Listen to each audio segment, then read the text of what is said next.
With Season 1 of The Owl House in the books, we are left eagerly awaiting Season 2, and during this time we are going to be speculating and theorizing for what's to come. Especially after the recent Reddit AMA that show creator Dana Terrace did, Season 2 looks to have a lot in store for us. But there were two characters who popped up in this AMA a lot, and no, I'm not talking about Luce and Amity. No, these are two characters that we have yet to formally be introduced to in the show, Mr. and Mrs. Blight.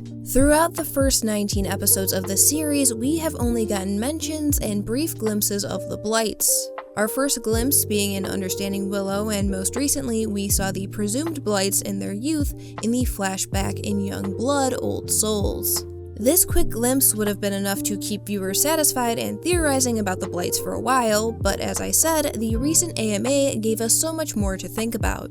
And while the Blights were already set up as bad parents, some of Dana's responses reinforced this. So without even meeting these two yet, pretty much everyone hates them, yet we are all so incredibly excited to meet them.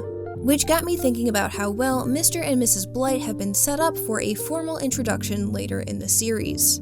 I mean, Dana and the crew are clearly doing something right for us to have such strong feelings and assumptions about these two without meeting them in the show yet. So I figured I would take a look at Season 1 and show how Dana and the crew have perfectly set up the highly anticipated introduction of the Blights.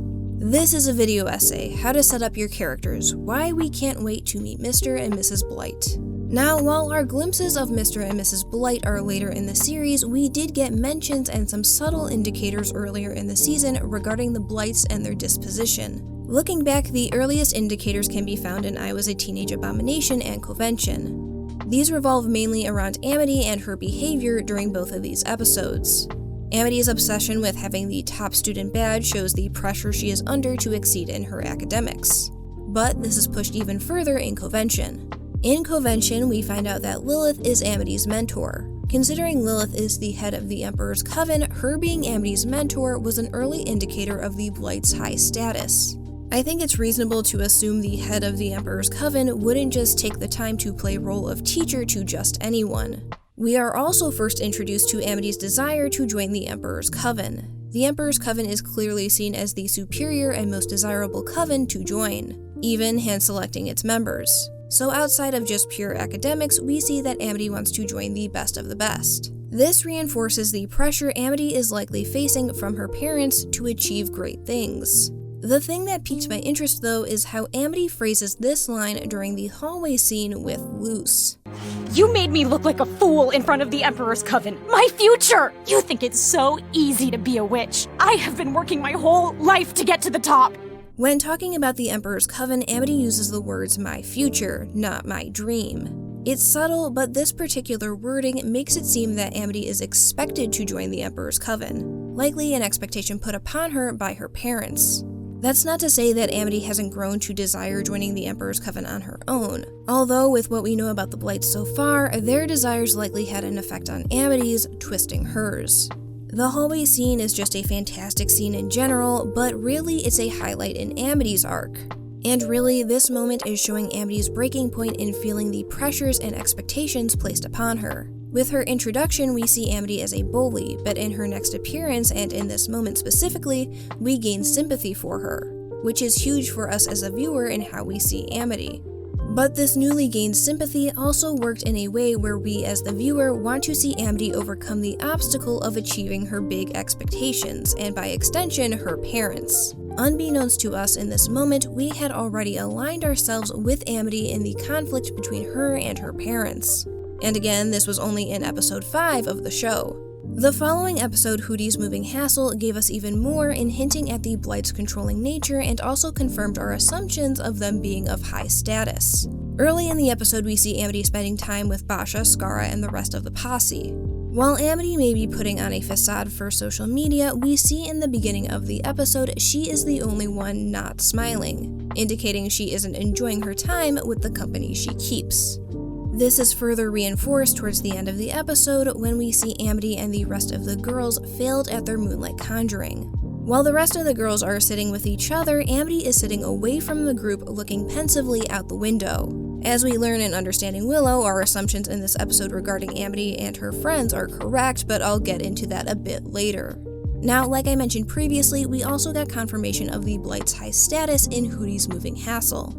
Again, this was first hinted at in Convention, with Lilith serving as Amity's mentor. But when Luce, Willow, and Gus approach via Hootie, we see that the Blights do in fact have a manor.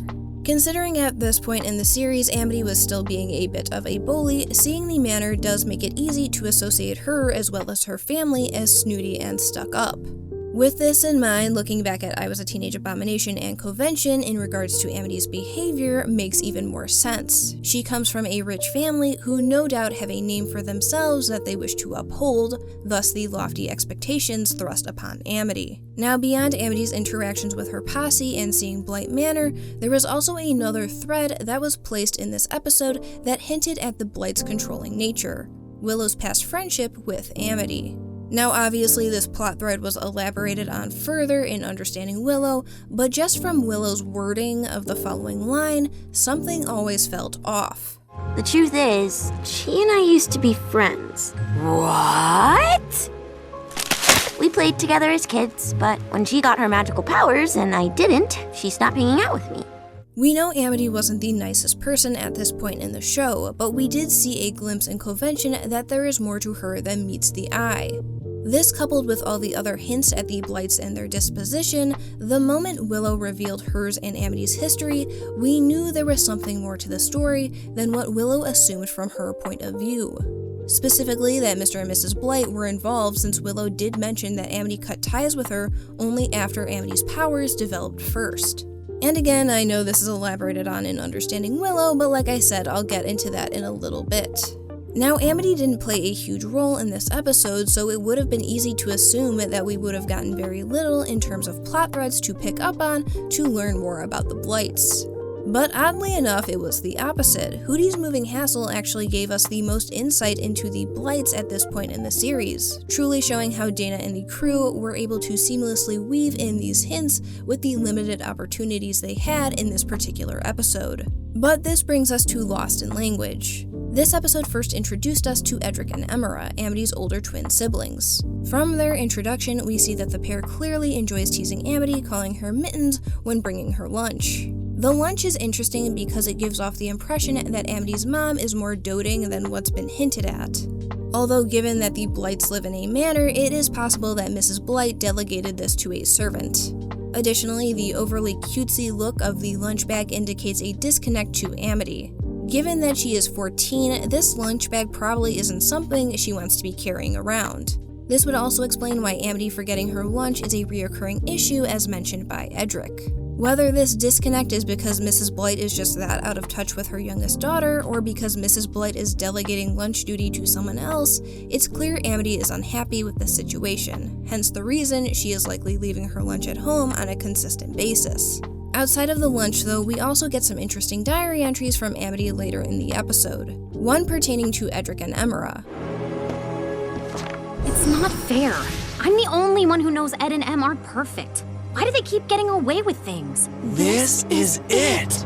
Now, it's not specified who Amity is referring to when she says someone or multiple individuals are allowing Ed and Em to get away with things. Although, since Ed and Em are trying to find Amity's diary as payback for tattling on them for cutting class, and we saw earlier in the episode that she clearly had no issue tattling on them and Luce to the library staff, we can assume that Amity is referring to her parents being the ones that are lenient with Ed and Em's antics.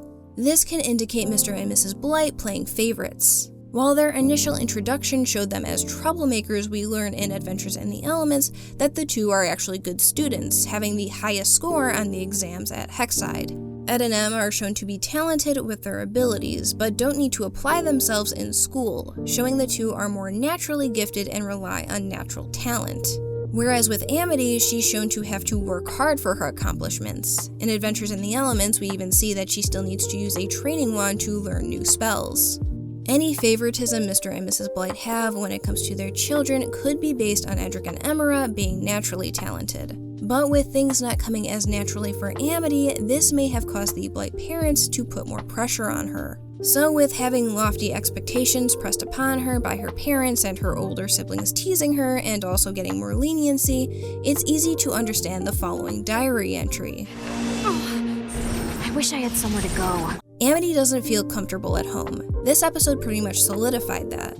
I mean, we literally get it revealed in this episode that she has a secret hideout, somewhere she can go to escape her home life, with her parents likely being a major contribution to that less than ideal home life. And this was our main takeaway from Lost in Language in regards to the Blight family. Now, Mr. and Mrs. Blight make their first appearance in Understanding Willow. Like I said before in Hootie's Moving Hassle, when Willow reveals that Amity cut ties with her, it always seemed like Mr. and Mrs. Blight were involved in some way, and we get that confirmed here. In essence, Understanding Willow confirmed all of our assumptions throughout the show about the Blights, their controlling nature, their desire to uphold their family name, and their cold disposition. In regards to their name specifically, we get a line early on from Amity. I'm a Blight. We only associate with a select few. Keep annoying me though. I'm happy to select fewer.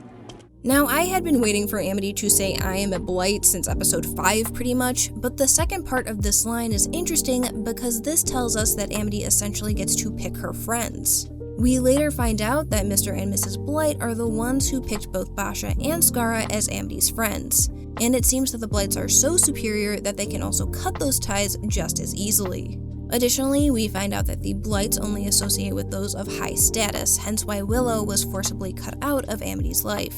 The Blights also seem to be able to pull strings either by their name alone or with their money, as both threaten to prohibit Willow from enrolling at Hexside if Amity refuses to cut ties on her own. So clearly the Blight name carries weight, and with that kind of power, it's easy to see how Mr. and Mrs. Blight can use and abuse that power, even if it means threatening their youngest child.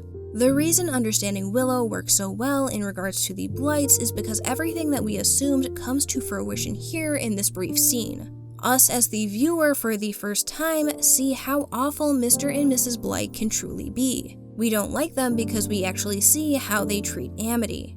But the thing is, we don't even need to see their faces here, only their silhouettes, and we hear their voices in a flashback sequence.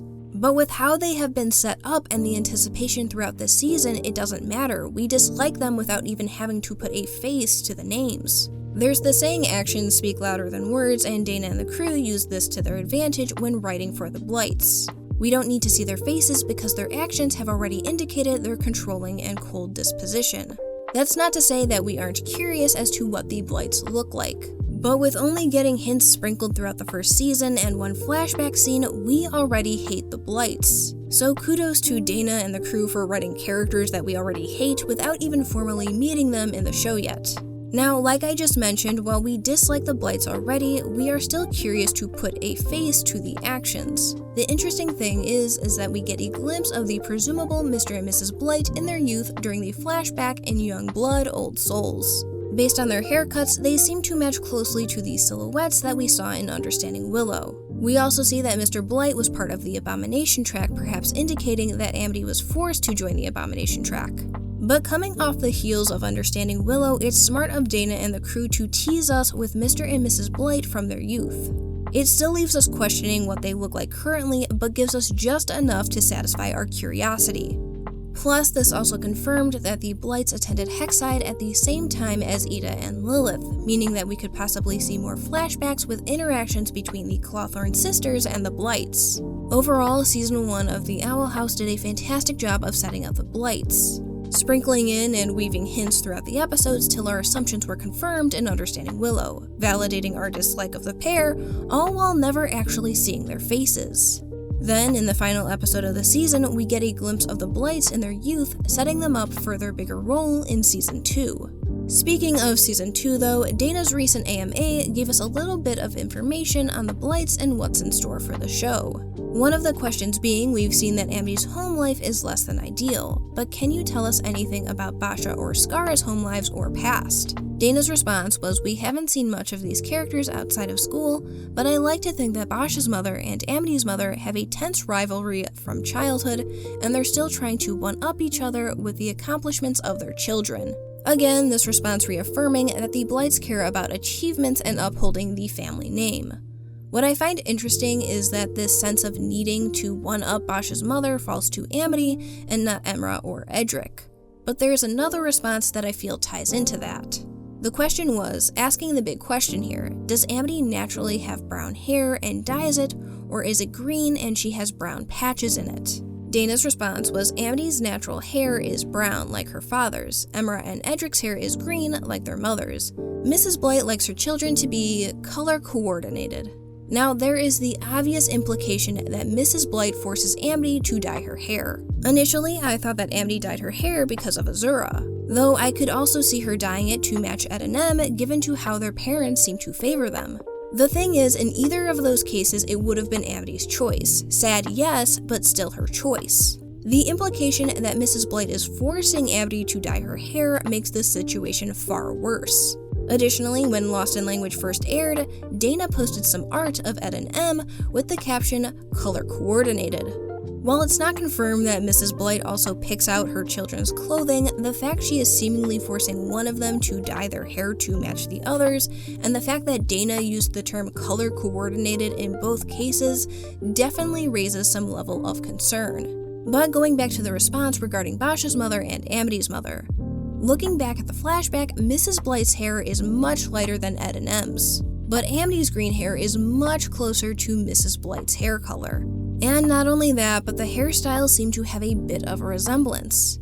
Amity obviously wears her hair in a half up, half down style, whereas Mrs. Blight keeps hers up in a bun, but I can't help but think Mrs. Blight is trying to shape Amity into an image of herself. I mean, given that we have seen Mr. and Mrs. Blight threaten their daughter with keeping her best friend out of Hexside unless she cuts ties herself, it doesn't seem too far out of the realm of possibility that Mrs. Blight is willing to go as far as to shape her own daughter into an image of herself. Now, it seems that Mrs. Blight is the one wearing the pants in this relationship. That's not to say that Mr. Blight is nice, he was as equally responsible for having Amity cut ties with Willow. Additionally, if Mr. Blight is turning a blind eye and allowing Mrs. Blight to carry out her actions, he's not any better. But when asked the question, how would you describe Amity's parents? Are they similar to Gravity Falls' Northwest's or worse? If yes, then in what ways? To which Dana responded, Amity's parents appear one way, but there's a little more to them than you guys think, and that could either be good or bad for our protagonists. I especially have fun writing Mr. Blight, he's interesting. Now, I don't think it will really take anyone by surprise that there will be more to the Blights than we assume. Similar to Amity, she appeared one way, but after spending a few episodes with her, we learned more about her and understood where she was coming from, and I see this being the same case for her parents. That's not to say that whatever their motivations are will justify their actions, but rather give us as the viewer further insight as to why. Dana specifically pointing out Mr. Blight as being a character she had fun writing also piqued my interest. Since we haven't met either Blight parent, it's hard to say exactly what makes Mr. Blight so interesting. Personally, I would like to see some conflict with Mrs. Blight. Considering she seems to be the one wearing the pants in the relationship, I'm wondering if this will play into Mr. Blight's character at all. But looking at the big picture, the Owl House crew has done a fantastic job setting these two up. Like I mentioned before, we got hints sprinkled in and woven throughout the first season, our assumptions confirmed in Understanding Willow, and then we got our first glimpse of them in their youth in Young Blood Old Souls. But then the AMA gave us even more information on the two. Dana also confirming that parental conflict will happen in the upcoming season along with pain. Getting viewers to feel something indicates that the writing of a story has resonated with them in some way, whether that be good or bad. Trying to achieve that is already difficult on its own, but trying to achieve that with characters that haven't even been formally introduced in the show yet is even harder. The fact that viewers of the Owl House already have a general disdain towards Mr. and Mrs. Blight without them making a proper appearance shows how strong and how well they were integrated throughout the first season, and a prime example of how to set up characters. While we are just entering hiatus for the show and there are many things to look forward to in the upcoming season, I believe one of the most highly anticipated moments is meeting Mr. and Mrs. Blight and finally putting faces to the two that we love to hate so much. Thank you so much for watching, I hope you have a fantastic day, and until next time guys, take care.